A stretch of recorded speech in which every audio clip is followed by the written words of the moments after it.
Bonjour à tous et bienvenue dans cette nouvelle vidéo de déballage de pack pour Marvel Champions, le JCE. On continue le pack de Tornade avec son deck préconstruit commandement et il y a une carte hors deck. Alors, j'ai été pas mal occupé donc j'ai pas pu faire de vidéo en une semaine, voilà. Donc cette vidéo qui aurait dû sortir le 12, normalement vous voyez, enfin elle sort, et elle sort le 19, voilà. Bref, première carte Avoc Alex Summers, un allié 4, 1, 2, 3, pas de dégâts consécutifs pour l'attaque, trait X-Men, interruption forcée, quand Avoc attaque, défaussez la carte du dessus d'écran contre. Pour chaque icône de boost ainsi défaussée, Avoc gagne plus 1 d'attaque pour cette attaque et subit plus 1 dégât consécutif. J'aime pas. Bon, il coûte cher, 3 points de vie, donc typiquement on va penser 2 utilisations, une défense. Le truc, c'est que son attaque, alors certes il part de 2, donc s'il retourne une carte de boost qui n'a pas d'icône de boost, il inflige 2 dégâts sans se prendre de dégâts consécutifs. Mais à côté de ça, s'il inflige beaucoup de dégâts, il se prend beaucoup de dégâts consécutifs et il se peut tout à fait qu'on le joue, on fait une attaque, on retourne la carte de boost, il y a 3 icônes, il inflige 5 dégâts et il est vaincu. Et d'ailleurs, infliger 5 dégâts c'est pas forcément utile si vous attaquez un sbire. Donc ça veut dire qu'il faudrait plutôt l'utiliser pour attaquer le méchant. Et il peut être vaincu à sa première utilisation. Donc, vraiment, moi je trouve ça inintéressant.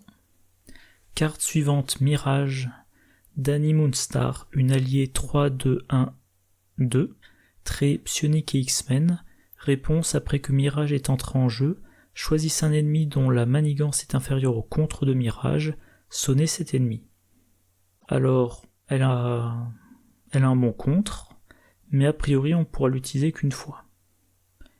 Son intérêt, ça va être de sonner un ennemi, mais il y a une condition, il faut qu'il ait une manigance, là telle quelle de 1 ou moins. Donc ça sera pas des ennemis très puissants. Mais par contre, il y a un moyen de la rendre plus efficace si vous utilisez la salle des dangers. Donc un soutien, réponse d'alter ego. Après qu'un allié X-Men est entré en jeu, inclinez la salle des dangers, cherchez une amélioration entraînement dans votre deck ou votre pile de défausse et attachez-la à cet allié. N'importe quel joueur dont l'alter ego a le trait mutant peut déclencher cette capacité. Donc, Mirage, elle entre en jeu. Après qu'elle entre en jeu, alors si vous êtes en alter ego, enfin si quelqu'un à la table est en alter ego, donc vous jouez d'abord cette réponse-là, vous allez chercher une amélioration entraînement. En l'occurrence, l'entraînement dans la salle des dangers, qui va lui donner plus 1 de contre. Et ensuite vous déclenchez sa réponse à elle.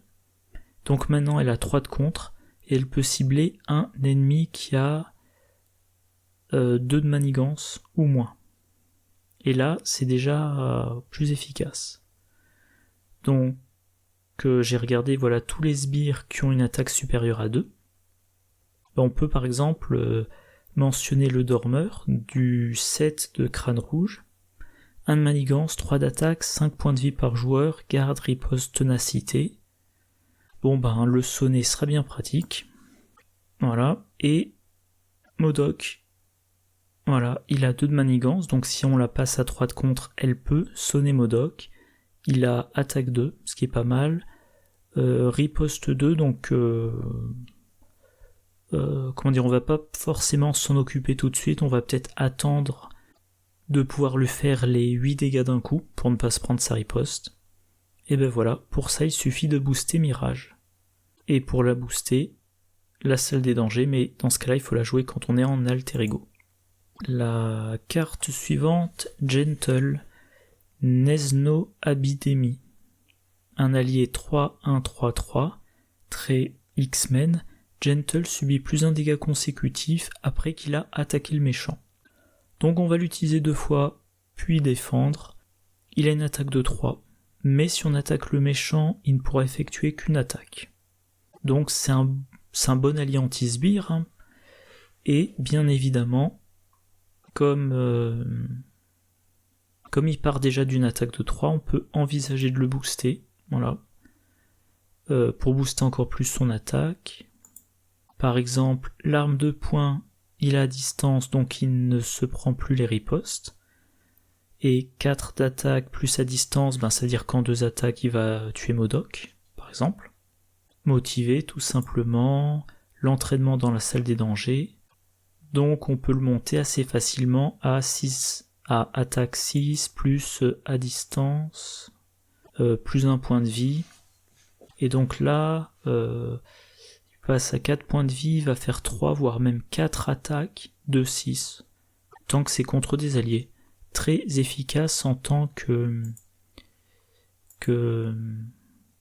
solution principale anti-sbire. Voilà. Ah oui, j'oubliais, on peut aussi mettre entraînement en équipe, chaque allié qu'on contrôle gagne plus 1 point de vie, donc il gagne encore une attaque. Et bien évidemment, si on le booste, on met dans son deck premier soin pour qu'il tienne plus longtemps. Carte suivante. Non, pourquoi? Si, c'est ça, pardon. Carte suivante, Pixie, un allié 2-1-2-2, met 2 dégâts consécutifs pour l'attaque. Trait aérien et X-Men. Réponse, après avoir joué Pixie de votre main, ajoutez à votre main un allié X-Men de votre pile de défausse. Alors vu ces 2 points de vie, Pixie, ça va être a priori du ping en contre, puis une défense. Mais sa réponse, ajouter à sa main un allié X-Men de sa pile de défausse. Des alliés X-Men, maintenant on en a un bon paquet. Et des alliés qui ont un effet d'entrée de jeu, on en a quelques-uns. En commandement, on va par exemple mentionner le fauve, qui est 4-2-2-3, et qui, après être entré en jeu, fait récupérer une carte ressource. Donc voilà, on la joue, on prend un allié dans sa défausse, on le met dans sa main, on le fait entrer en jeu, on a son effet d'entrée de jeu. Et bien évidemment, elle sera encore meilleure dans un deck Cyclope, vu que Cyclope a accès à tous les alliés X-Men, peu importe l'affinité. Donc par exemple, l'allié qu'on ira chercher dans sa défausse, ça sera Psylocke, on la fait entrer en jeu après, et elle a 2 jetons psioniques qui vont chacun permettre de faire une désorientation.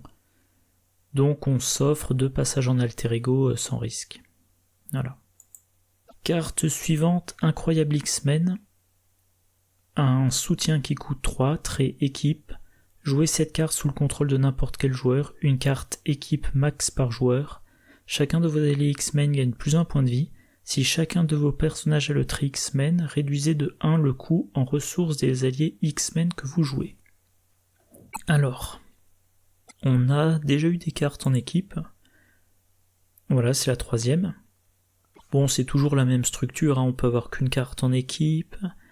Et si chacun de vos personnages a le trait en question, vous avez un boost, un bénéfice. Là, tous vos alliés gagnent plus 1 point de vie. Plus 1 point de vie, c'est plus une utilisation. Donc déjà, ça c'est bien. Et réduire le coût, réduire le coût, ça va être intéressant.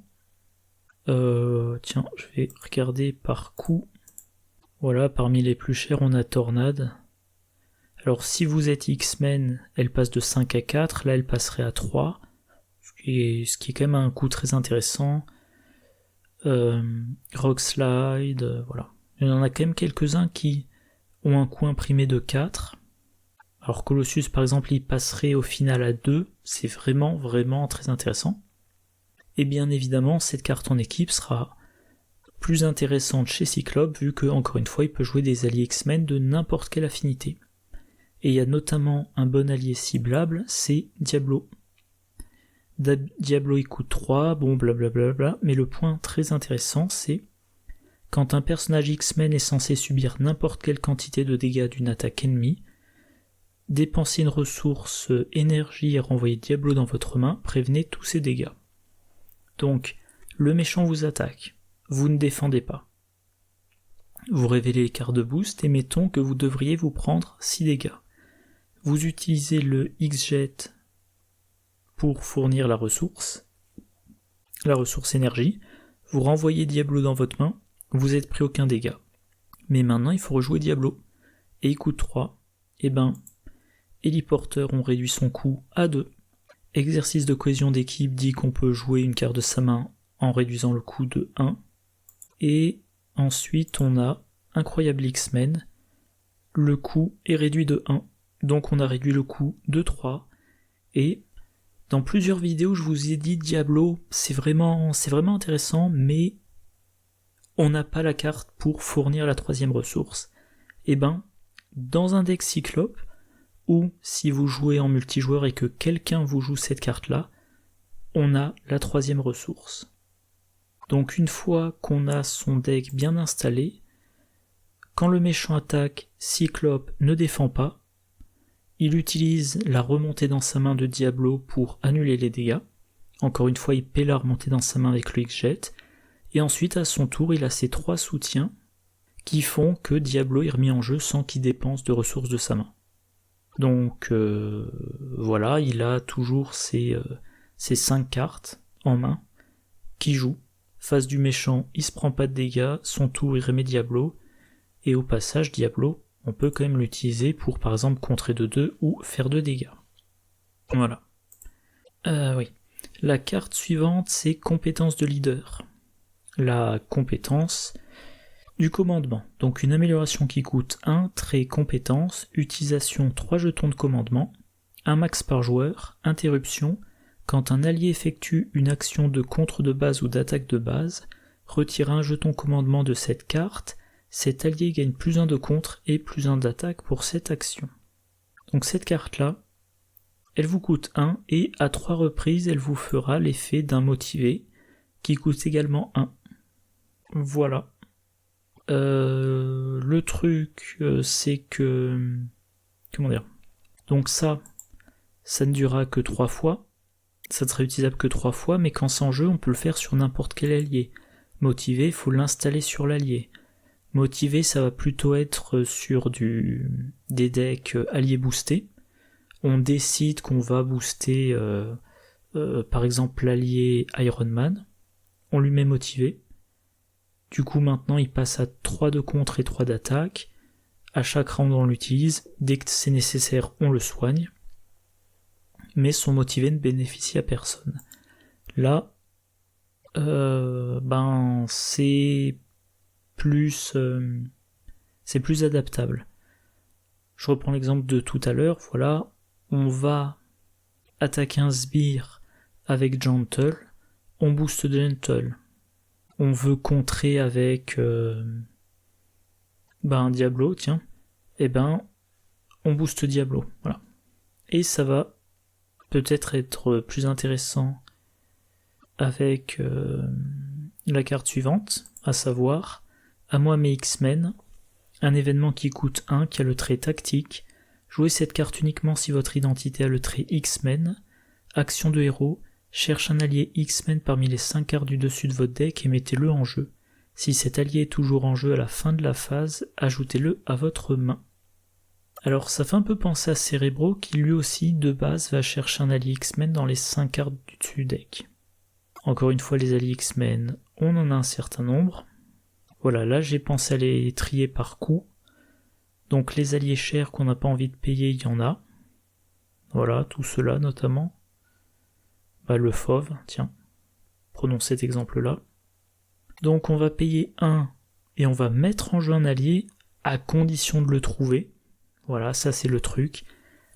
Le genre de carte qui donne envie d'utiliser des dés pour comptabiliser le nombre d'alliés qui restent dans sa pioche. Mais en partant du principe que vous trouvez bien un allié, vous avez payé seulement 2 cartes, cette carte-là est la ressource, pour mettre en jeu un allié qui pouvait coûter 4.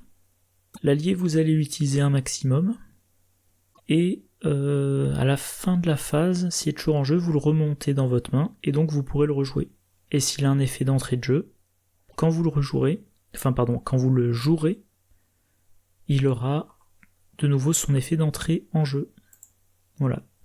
les effets d'entrée en jeu, il y a bien évidemment le Professeur X. Alors là, mettons que vous êtes sous forme de héros, vous jouez le Professeur X, vous choisissez de désorienter le méchant. Fin de la phase des joueurs, le Professeur X remonte dans votre main. Donc avant ça, vous passez en alter ego. Je crois que j'avais vérifié. Ouais, vous refaites votre main de 6 cartes, ça devient votre 7ème carte. Face du méchant, il est désorienté, il ne manigance pas. À votre tour, vous passez en héros, vous jouez le Professeur X, vous désorientez le méchant. Face du méchant, il attaque, vous défendez avec Professeur X. Et ensuite, à votre tour, vous repassez en alter ego. Et vous bénéficiez du fait que le méchant est désorienté. Ou encore une fois, le fauve, à chaque fois, il va vous chercher une carte ressource. Donc, à moi mes X-Men, vous le jouez avec une carte ressource. Vous faites entrer en jeu le fauve qui vous fait récupérer une carte ressource, donc qui rembourse à moi mes X-Men. Il remonte dans votre main, et plus tard vous le jouez, vous récupérez une ressource. Si vous faites un deck avec plein... je l'ai pas mis là. Avec plein d'alliés, la ressource, ça peut être celle qui a une ressource libre par allié que vous contrôlez. Voilà. Et comme l'allié ne reste qu'une phase, vous avez tout intérêt à utiliser compétences de leader pour booster son activation. Alors la carte suivante, commandement d'élite, on l'avait eu dans le deck de Cyclope.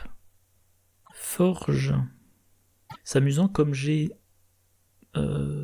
ouvert tous mes packs du cycle des X-Men en même temps, que j'ai fait tous mes decks avec toutes les cartes du cycle, il y a certaines cartes, je me dis, ça arrive que dans un des derniers packs du cycle, j'avais l'impression que c'était plus ancien, parce qu'en fait, c'est une carte que j'ai jouée avec tous les X-Men. Par exemple, Forge. Donc c'est un allié basique, 2-1-1-2, trait X-Men. Réponse, après que Forge est entré en jeu, cherche un soutien X-Men ou X-Force dans votre deck ou votre pile de défausse et ajoutez-le à votre main. Mélangez. Bon, E-Ping, il défend, donc on va voir sa réponse. Tous les soutiens qui ont X-Men ou X-Force, voilà. Il y en a pour le moment 1, 2, 3, 4, 5. C'est pas énorme, mais il y a par exemple le X-Jet, voilà, une ressource libre, c'est très bien. Le Cérébro, si vous jouez plein d'alliés, ça sera utile pour les tutorer. Le Manoir X, si vous passez beaucoup de temps en alter ego pour soigner vous ou pour soigner un de vos alliés.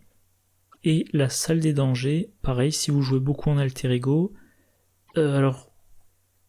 J'ai pas de liste de decks sous la main, mais vous pouvez envisager de faire un deck plein d'alliés, des cartes pour tutorer les alliés, 3 copies de l'entraînement dans la Salle des Dangers, la Salle des Dangers, et voilà, vous faites entrer les alliés, ils se prennent leur boost de plus 1 attaque, plus 1 contre et plus 1 point de vie, vous les utilisez, fin de la phase, ils remontent dans votre main, vous les rejouez, vous leur remettez l'entraînement, et voilà. Utopia, vous faites entrer un allié, l'allié A. Vous savez qu'à la fin de la phase, il remonte dans votre main. Vous lui attachez l'entraînement. Éventuellement, vous utilisez, si vous l'avez, le compétence de commandement, je crois que ça s'appelle. Non, j'ai plus le nom de la carte en tête, bref. Je vais y arriver. Donc voilà, vous faites entrer l'allié A en jeu, vous le boostez, vous l'activez, vous faites entrer l'allié B en jeu, vous redressez l'allié A, vous le réutilisez, il ne reste plus qu'un point de vie, il remonte dans votre main. Et donc Forge, en début de scénario, il vous sert à tutorer des cartes qui potentiellement d'ailleurs vous servent comme ressources, ce qui fait qu'il est encore moins cher. Et en fin de partie, quand vous avez joué tous vos soutiens, c'est ping plus défense, et potentiellement il active Utopia. Voilà. Le Manoir X, on en a parlé dans la boîte. Endurance. Ouais. Ah oui, voilà, c'est dans cette boîte-là qu'il y a l'illustration X-Men. Ah, et voilà, ça c'est la carte hors deck préconstruit, le hangar. Un soutien protection qui coûte 1, trait lieu, max 1 par joueur. Réponse, après qu'un allié a défendu une attaque sans être vaincu, inclinez le hangar, redressez cet allié. Je suis en train de me dire que j'ai oublié une carte en rapport avec hangar. Et donc ça, alors la plupart du temps quand on défend avec un allié, c'est un sacrifice parce qu'il lui reste plus qu'un point de vie. Donc l'allié ne survit pas, et donc hangar ne sert à rien. La plupart du temps, hangar ne sert à rien, mais il y a des cas très spécifiques où il servira. Par exemple, Colossus. Colossus et plus généralement tous les alliés qui ont ténacité. Parce que ces alliés-là, on les fait entrer en jeu, ils ont un état tenace, ils vont faire une première défense contre le méchant, ça fait sauter leur état tenace, grâce au hangar, ils sont redressés, et à son tour, on peut les utiliser. Voilà. On peut mentionner Groot. Groot, il a 6 points de vie, et après qu'il a défendu, il se soigne de 2. Donc, tant qu'il défend contre des ennemis qui n'ont pas plus de 2 d'attaque, il ne... Enfin, non, pardon. S'il n'est pas vu ses 6 points de vie, il y a peu de risques qu'il soit vaincu, donc il y a de bonnes chances pour qu'il soit redressé, et en plus, tant que les ennemis contre lesquels il défend ont 2 dégâts ou moins, il ne se prend pas de dégâts, donc on peut temporiser les ennemis. Mettons qu'en jeu, il y a des sbires qui ont 2 d'attaque et je sais pas, 3 points de vie, peu importe. On défend contre le premier avec Groot, il se prend 2 dégâts, puis soigne de 2, le hangar le redresse. Il défend contre le deuxième, il se prend 2, il soigne de 2, et voilà, il va tenir, et il tient. Du coup, on s'occupe pas des sbires pour le moment, et dès qu'on a, une carte d'attaque de zone, ou une carte d'attaque avec déferlement, là on se débarrasse des sbires. Ah oui, en plus, j'avais oublié, sur Groot, on peut jouer se ressaisir, un événement qui coûte 1, après qu'un personnage gardien subit n'importe quelle quantité de dégâts d'une attaque, donnez-lui une carte d'état tenace. Donc, le timing, je pense que c'est Groot se prend les dégâts, donc on joue se ressaisir, il a son état tenace, puis se soigne. Il a survécu, donc avec le hangar on le redresse, il défend contre une autre attaque, et ça fait sauter son tenace. Et comme il a défendu, il se soigne de 2. Donc mettons qu'il a 3 dégâts sur lui. Il défend contre un ennemi qui a une attaque de 2. Il passe à 5 dégâts, on lui joue se ressaisir, il soigne de 2, il passe à 3 dégâts. Il défend contre un autre ennemi, il se prend pas de dégâts grâce au tenace, comme il a défendu, il soigne de 2, il n'y a plus qu'un dégât sur lui. Voilà. Alors dans le cycle, là des X-Men, il y a Rockslide, parce qu'il a riposte 1. Donc s'il défend contre des petits ennemis, il défend contre l'ennemi A, il lui inflige un dégât, il a survécu, il est redressé, il défend contre l'ennemi B, il lui inflige un dégât. Typiquement, les drones d'Ultron.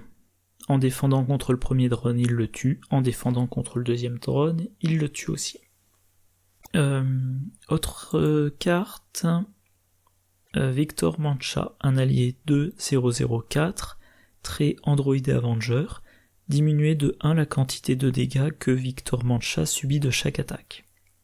Bon voilà, comme il diminue la quantité de dégâts, il survit plus longtemps, et grâce au hangar, il peut défendre 2 fois par round.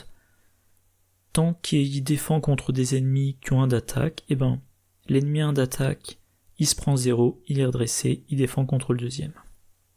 Très bon autre choix, c'est Spider-Yuke, un allié 3-1-2-5, trait Web Warrior, point très intéressant, interruption, quand Spider-Yuke défend contre une attaque, infligez à l'ennemi attaquant un nombre de dégâts égal au nombre de cartes Web Warrior que vous contrôlez. Et c'est une interruption, donc avant que l'ennemi attaquant inflige les dégâts.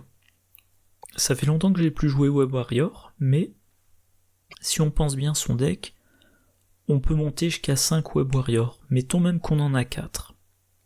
Un ennemi qui a 4 points de vie attaque, Spider Yuke défend, interruption, il inflige 4 dégâts à l'ennemi qui est vaincu, Spider Yuke se prend aucun dégât, hangar on le redresse, et donc il défend contre un autre ennemi, pareil en interruption il lui inflige 4 dégâts, et si l'ennemi est tué, Spider Yuke se prend aucun dégât. Et la carte auquel j'ai soudainement pensé tout à l'heure, rassembler son courage, un événement qui coûte 3, jouez cette carte uniquement si votre identité altérée Avenger, action de héros, donnez une carte d'état tenace à X personnages amis ou moins, jusqu'à un maximum de 3 personnages, X étant égal au numéro du stade du méchant.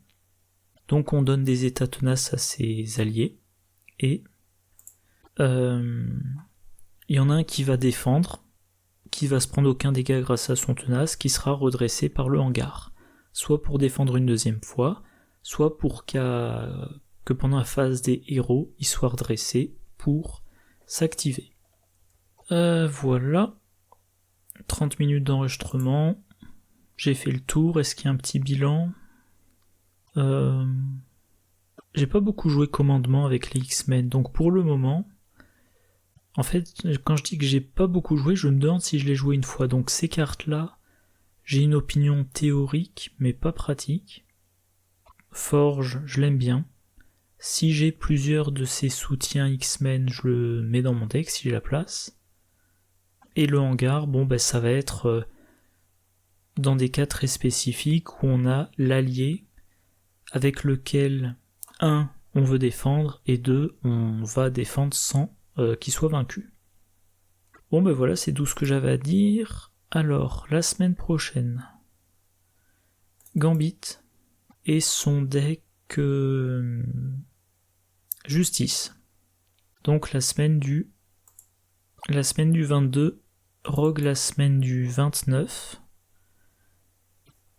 Alors a priori le prochain cycle commence en août, mais à partir de juin je vais rebasculer sur Arkham pour plusieurs mois. Et donc le cycle des X-Force, je verrai quand je m'en occuperai. Voilà, c'est tout pour cette vidéo. Comme d'habitude, j'espère qu'elle vous a intéressé. Prochaine vidéo, que je m'embrouille pas, prochaine vidéo lundi, le set de héros de Gambit. Puis le mardi, une vidéo de partie. Moi d'ici là, je vous souhaite une bonne journée, une bonne soirée, de bonnes parties, et je vous dis à la prochaine. Au revoir.